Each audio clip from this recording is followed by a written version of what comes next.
Hey guys, welcome back to the Spartan Times. I'm your host Anthony. Hope you guys had a great spring break. I know I did.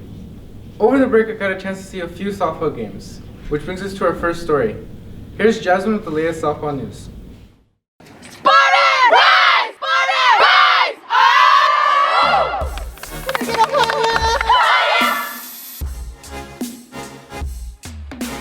Hey Spartans, have you been keeping up with the Lady Spartans? Well, if you haven't, they have been having a great softball season lately. These girls have been putting in a lot of work since the beginning of the year or even longer. We had the chance to go and interview some softball coaches and players, and this is what they had to say about their teams and their season. For this year, it's a lot more organized. It's our practices and everything that we're doing is a lot more. Everybody's a lot more focused than it was last year. I think we had the girls had a lot of issues coming together as a team, and there was no unity really. But this year, it's a lot better. They play for each other as well as themselves, not just solely for themselves, because that's the whole point of a team. So I think our team unity is a huge difference than it was last year.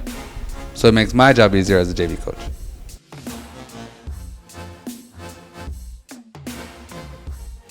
I play every position but pitching, and I love them because they're really fun.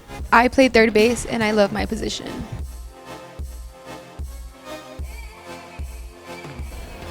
Well, it's truly a blessing to be out here working with these girls. Just to know, how much they've come from last year to this year.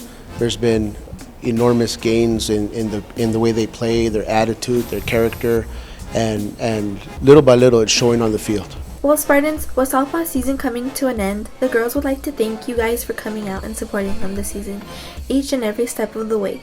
Now back to the studio with Anthony. Thanks, Jasmine. Be sure to go out and support our softball girls.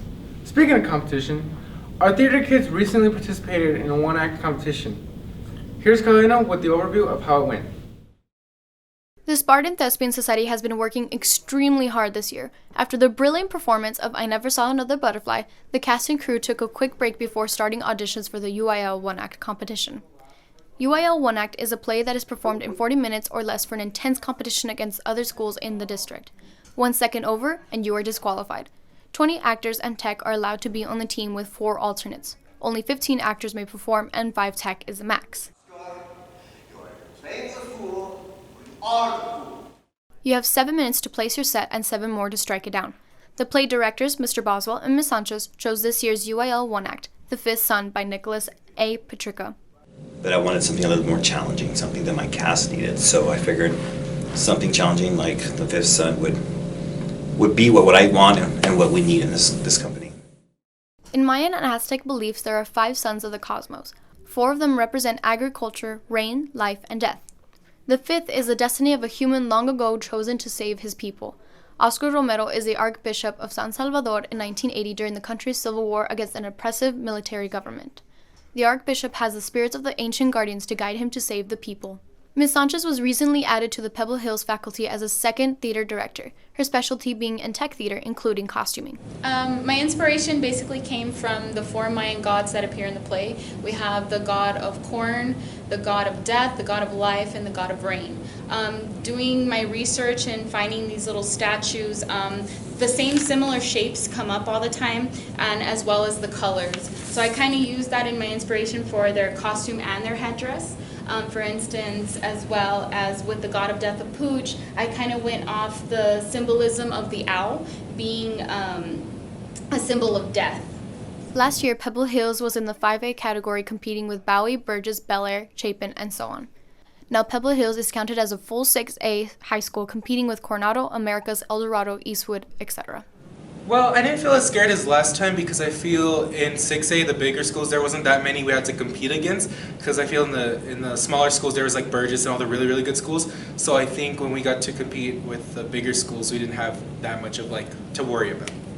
On the day of competition, I had butterflies out the wazoo. They were coming out my ears, nose, mouth, but being able to get on stage and just letting out the butterflies, it felt amazing. There's no, like I said before, there's no way to describe it. I felt very nervous. I was really nervous that day because I've never done anything like that. I've never done UIL at all. So it was a very new experience for me, but I was seriously nervous. The UIL competition was performed on February 28th at East Lake. The cast and crew received the alternate title, in which if an advancing team cannot perform, the alternate team advances. Not only that, 2 of our cast members, Diego Rodarte and Zachary Rebollo, had received medals individually. Diego medaled in the All-Star cast, and Zach had an honorable mention for All-Star as well. The theater experience, I'd say, is pretty great and wonderful. At the same time, while you're doing a lot of work, you're actually working with friends and you're making new acquaintances all the time that you can have these connections with later, these bonds. Nervous and excited at the same time. It was such a beautiful experience that I would like and love to feel again. Well, there you have it. Our Spartan thespians have been improving with every play, and there's more to come. Remember, the theater production classes have performances year-round, so make sure to keep an ear out for future plays. Now back to the studio. Oscar Arnulfo Romero. Presente! Congrats, guys. Hey, is anyone a fan of March Madness? Well, our next story just happens to be on that. Let's see what Jemiah has put together for us. As we continue on with the rest of the school year, we head into March. For you ballers out there who know a little bit about college hoops, you know that March Madness is one of the main things to look forward to in this exciting month. The top 5 nationally ranked schools according to the NCAA include Kansas, Villanova, North Carolina, Gonzaga, and UCLA. UCLA has had a major come up with their newest addition, Lonzo Ball, who comes from a talented family of basketball freaks, which have all committed to playing basketball with the Bruins at UCLA. Ever since a young age, we all like UCLA. We even went to a camp when we was little. I went there. It just happened that my other 2 brothers wanted to come too. I signed to UCLA. Yeah, committed to UCLA. We all add something different to the table. I'm the best basketball player in the family. I could do it all. I don't believe that anyone can guard me. I think I dribble better than both of them and fancier than them, and fans like it. The NCAA Division I Men's Basketball Tournament is a single elimination tournament played each spring in the United States, currently featuring 68 college basketball teams from the Division I level of the National Collegiate Athletic Association to determine the national championship. The tournament was created in 1939 by the National Association of Basketball Coaches and was the idea of the Ohio State University coach Harold Olson. Played mostly during March, it is known informally as March Madness or the Big Dance, and has become one of the most famous annual sporting events in the United States.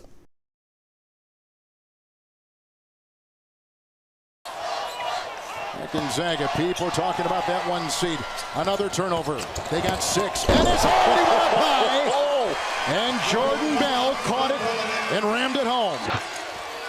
Dorsey knocked away by Graham.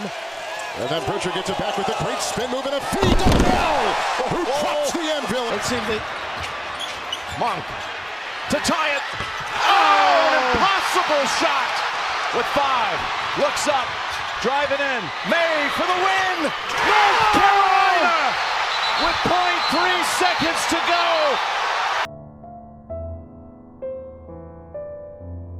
You can just see the heartbreak.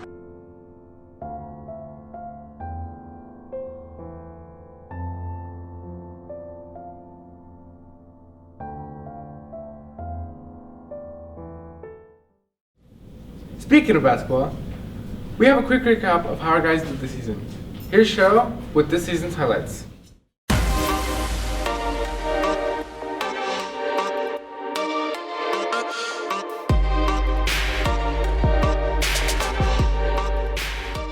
Hey guys, I'm Cheryl, back to give you a recap on our varsity boys basketball season.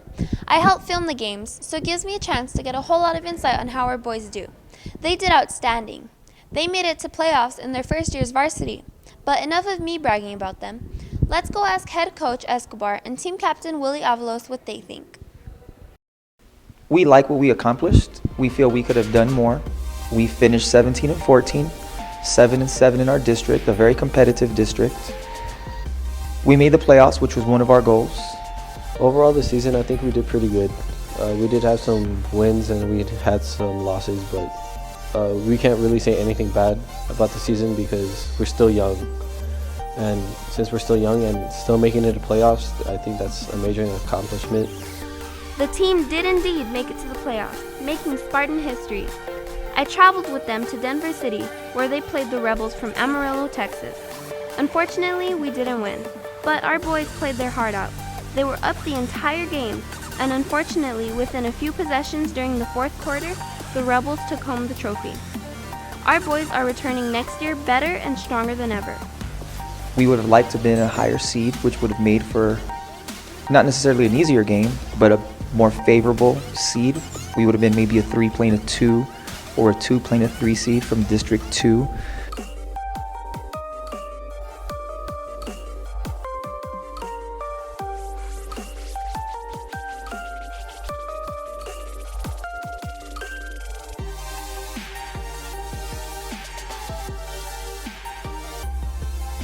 Next year is the last for most of our varsity boys, so I asked them what they hope to accomplish in their final season.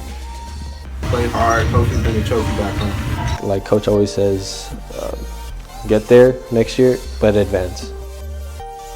As long as we play how we're supposed to play, we should be good. We want to get back to where we were and hopefully advance to the next round and win a couple of games and ultimately get to the state tournament, but that requires 7 wins.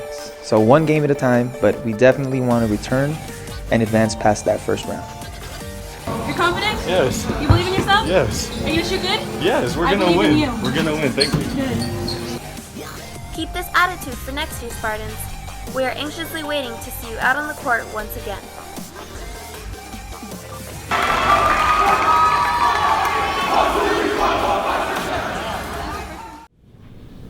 While on the subject of games, our next story brings us some of your most anticipated games of 2017.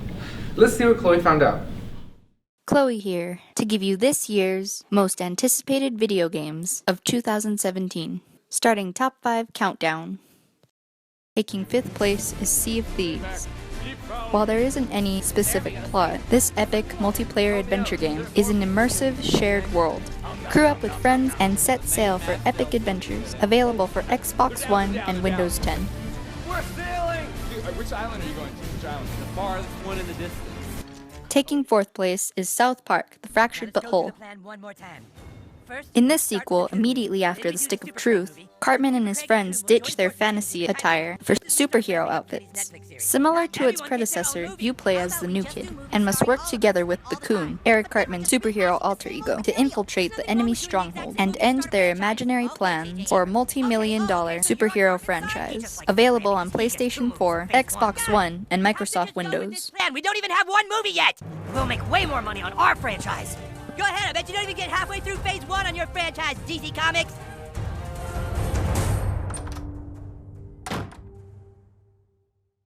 I thought Civil War wasn't supposed to happen until phase 3. Shut up, Super Craig! Now going on to 3rd place is Red Dead Redemption 2. The sequel once again takes place in the Old West, brimming with cowboys, cattle, and shanty towns, played from a third-person perspective, featuring single-player and online multiplayer components. Available on PlayStation 4 and Xbox One. You gotta run and don't look back. This is over. In 2nd place is The Legend of Zelda: Breath of the Wild. In this new Zelda game, play as Link and help destroy a great evil known as the Calamity Ganon, who rises up and lays waste to the land of Hyrule. Now available on the Wii U and Nintendo Switch. You must save her, my daughter.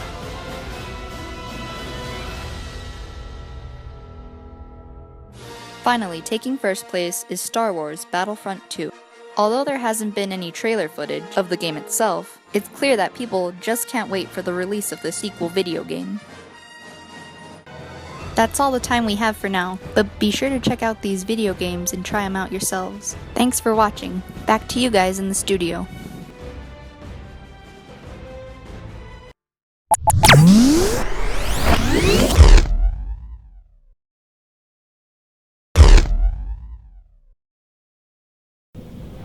Well guys, we're at the end of our show. Don't forget, if you've missed any previous episodes, you can check us out on our YouTube channel. And don't forget to check out our Twitter. I'm your host Anthony, and this has been the Spartan Times. Bye!